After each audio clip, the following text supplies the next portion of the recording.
family नमस्ते welcome back to my channel है अहिलेसम्म सन्चै हुनुहुन्छ होला म सन्चै आरामै छु आफ्टर लङ टाइम है भेट भइयो होइन जस भ्लग नबनाएको धेरै भइरहेको थियो त्यस आज त्यस टाइम थियो आज म कहाँ जाँदैछु होइन चाहिँ पछाडिको भिडियो हेर्न सक्नुहुन्छ यो चाहिँ हाम्रो घर जाने बाटो हो होइन बाटोमा छु अहिले चाहिँ घर जाँदैछु म चाहिँ आफ्टर लङ टाइम है घरको नगएको धेरै भयो यस्तै एउटा भ्लग स्टार्ट हानेको होइन बाटोबाट नै अब हेरौँ अब बाटोमा छु है अब गाउँको भ्यूहरू तर्फ देखाउँछु है बाटोमा यो चाहिँ अहिले चाहिँ गाउँ देखिरहेको छ तर चाहिँ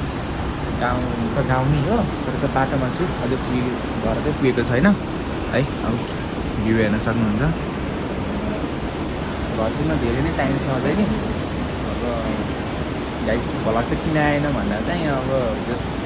पढाइ र उसको चाहिँ सँगै गर्न अलिक गाह्रो हुनेछ कि त्यस्तो होइन अहिले चाहिँ हल्का फ्री नै छु त्यो चाहिँ अब हेरौँ कस्तो हुन्छ है धेरै टाइम वेस्ट नगरौँ अरू चाहिँ बाटोमा टक्क भ्यूहरू हेर्दै है त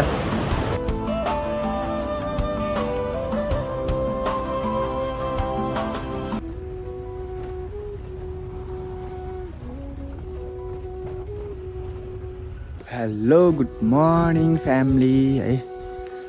आज नेक्स्ट मर्निङ हिजो चाहिँ म बाटोमा यसो हल्का हल्का पनि भ्यू हेर्नुभयो होला तर खासै धेरै देखाउन पाएन किनकि मोबाइलमा पनि चार्ज छैन धेरै त्यसपछि म हिजो चाहिँ घर ठिक्क 4-5 बजीतिर आइपुगेको थिएँ त्यसपछि आएर अनि यताउति गर्दा ठिकै भयो है भिडियो बनाउनु पनि पाएन है आयो भनेर त्यसको लागि सरी जस्ट आज चाहिँ नेक्स्ट डे आज बिहान चाहिँ कहाँ आएको भन्दा चाहिँ हाम्रो खेतमा आइरहेको छु खेतमा चाहिँ आज चाहिँ के गर्न आएको भने बिहान बिहानै सुन्तला रोप्न गाइज यसमा चाहिँ सुन्तला छ गल लिएर अब माथि मम्मी र बाबा हुनुहुन्छ यसो खेततिरको भ्रमण गर्दैछु त्यसपछि खेत अब यही कोडोमा बिचबिचमा रोप्दै जाने है पहिला खाल्टा खनेको रहेछ अहिले चाहिँ त्यहीमा सुन्तला गार्दिने है ल गाइज अब कोडोभित्र कसरी कस्तो रोप्ने भनेर चाहिँ म देखाउँछु है र मम्मी सामान त म खनेरै समात्नु न ए किन 2-3 त रोप्ने हो एकैचोटि यसो समात्नु है एउटा देखाउँछु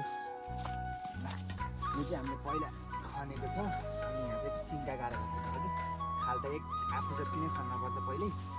डल्लो अहिले चाहिँ डल्लो रोप्ने त्यो गाडेको छ मम्मीमा त गल हाल्नै परेन त्यसमा त्यस्तै कति कति हुन्छ यति रोप हालेको त्यस्तै जान्छ ल सुन्तला एउटा एउटा मात्र अलि तल गरेर देखाउनु है आज क्यामेराम्यान चाहिँ हाम्रो मम्मी हो यति हाल्ने मम्मी माटो टमाटरले रच यो चाहिँ यति गलले मात्रै होइन है पहिल्यै खनेको छ यहाँ चाहिँ अहिले चाहिँ हल्का सिङ्गाले मात्रै यो ठाउँ हो भनेर राखेको ल यति रायो भयो एउटा रोप्यो होला यस्तै गरेर अब यो सबै रोपिन्छ त्यसपछि लास्टमा हेरौँला है त सो फाइनल्ली गाइज हामीले चाहिँ अहिले भर्खर लगभग कति तारे मम्मी 60वटा 70वटा उता सुन्तलाको बिरुवा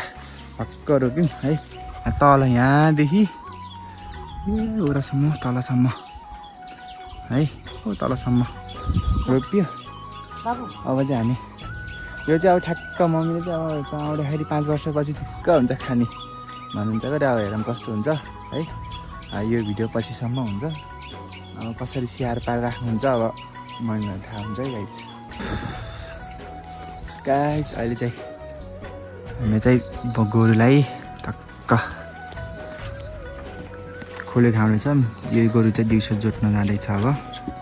मस्तले है यता चाहिँ एउटा हाम्रो पारा भैँसी जस्तो देखिन्छ तर यो चाहिँ पारै हो यसको चाहिँ दुध खाने भनेर राखेको पऱ्यो आजसम्म ब्याएन है अझ 1 वर्ष लाग्छ 1 वर्ष पनि यसले ब्याएन भने चाहिँ यसलाई बेचिदिने हो कसैले किन्न चाहन्छ सम्पर्क गर्नु होला है भन्ने कुरो जस रमाइलो छ गाउँघरतिर हरियाली अहिले चाहिँ बिहान है लगभग 9 बज्यो जस घाम चाहिँ मस्त लागेको थियो भर्खरै बिरुवा हेर्नु भ्यू हेर्नु न गाइज कस्तो हरियाली छ है कसैले घुम्न जान चाहनुहुन्छ भने है यता आएर मस्त डुल्न चाहनुहुन्छ जस्तो सम्पर्क गर्नु होला गाइज है जस्तो माथि दारामा चाहिँ एउटा चिनाकोट भन्ने छ त्यहाँ चाहिँ अझ त्यस्तो घुम्न जानु पाएँ मेरो मोबाइल क्लियर त आइरहेको छ नि गाइज है त्यही नि हो अब चाहिँ बिहानको काम लगभग सक्यो बाबा पनि भर्खर अब दिउँसो जोत्नु यही गोरु लगेर दिउँसो जोत्नु जाने हो त्यही भएर चाहिँ खाना गरेर हिँड्नुभयो मम्मीले चाहिँ तल सिमी खोल्दै हुनुहुन्छ अब आउनुभयो भने चाहिँ जानुपर्छ गाई त्यही नि हो मम्मी सक्यो मम्मी सक्यो लाउनु छिटो त्यही गाइज अब बिहानको ड्युटी सक्यो है गाउँघरतिर यस्तै हो है त्यसपछि एउटा कुरा चाहिँ गाइज यो छ नि यो काले गोरु चाहिँ होइन यो सेतो गोरु चाहिँ एउटा कहानी छ कि यो पहिला पनि भनेको थिएँ कतिजनाले हेर्नुभयो अहिले नयाँ भने पनि सुन्नु यो गोरु चाहिँ मैले किने भने अब मैले किने भन्दा नि अब मेरो पैसा हालेको भनौँ कि कस्तो भने छ्यावर थियो होइन मेरो व्रत बन्नु भनेर नि त्यसमा चाहिँ मेरो कति हजार भएको थियो है अब 20-25 अनि त्यसले चाहिँ त्यति बेलामा लगभग यो किनेको पनि 3-4-5 वर्ष भइसक्यो त्यति बेलामा किनेको हो कि यो चाहिँ है र यसमा चाहिँ मेरो पैसा छ तर यसले चाहिँ यस्तो गर्छ हेर्नु हान्न खोज्छ है किन्यो यसले पनि यस्तो गर्छ यिनीहरू धेरै पछि नचिने होला गाइज मलाई खुब हान्न खोजिरहेको कि यसले चाहिँ खासै हान्ने थिएन आजकल चाहिँ नचिनेर होला मलाई है बाबाहरूलाई चाहिँ हान्दैनखेरि जोत्ने होला नि त पालेको त्यही भएर ल त्यही नि गाइज अब घर जान्छौँ हामी चाहिँ है मम्मी पनि आउनुभयो सिमी लिएर अब चाहिँ जानुपर्छ गाइज अहिले चाहिँ यहाँ भोक लाएर यहाँ बसिरहेको है 9 बजिसक्यो यहाँको चाहिँ बिहान त ढिलै आएको त्यही पनि यहाँ भोकले कस्तो बना मम्मीले छिट्जाम भनेको अझै म माथि त्यो माथि र उयो पातामा चाहिँ बाँकी छ अरे अझ सिमी खोल्न छिटो जाम भनेको भोक लाएर यहाँ म त यो रुखमा मजाले बसियो अब छिटो गरेर अब माथि त सकेर जानुपर्ने हुन्छ त्यस उताबाट चाहिँ खासै भोक लाग्थेन हुन त काम पनि अलिक कम गरेर होला है अहिले चाहिँ जस यहाँ आएर चाहिँ काम गरेर नि होला बिहान धेरै काम गरेँ है त्यही भएर नि होला त्यो भोक लागिरहेको भर्खरै नत्र 9 बजी खासै भोक लाग्थेन अनि यहाँको चाहिँ पानी एउटा कुरा पानी खान्छु भनेको है अहिले त बर्खा लाग्यो नि त अनि बर्खाले गर्दा नि होला पुरै पानी पनि कस्तो भन्दा सबै हल्का धमिलो क्या माटो हल्का माटोसँग आउने अनि सँगालेर खानुपर्छ नि त अनि त्यही भएर मलाई खानै होला है अनि अहिले घरमा गएर खानु पर्ला नि यहाँ पानी खरेर एकदम है कहाँ कहाँ धेरै भयो भ्लग चाहिँ नहालेको है अब कताकताबाट हेर्दै हुनुहुन्छ होइन विदेशतिरबाट हेर्दै हुनुहुन्छ भने आफन्त चिन्ताजनक सबैलाई एकदम माया छ है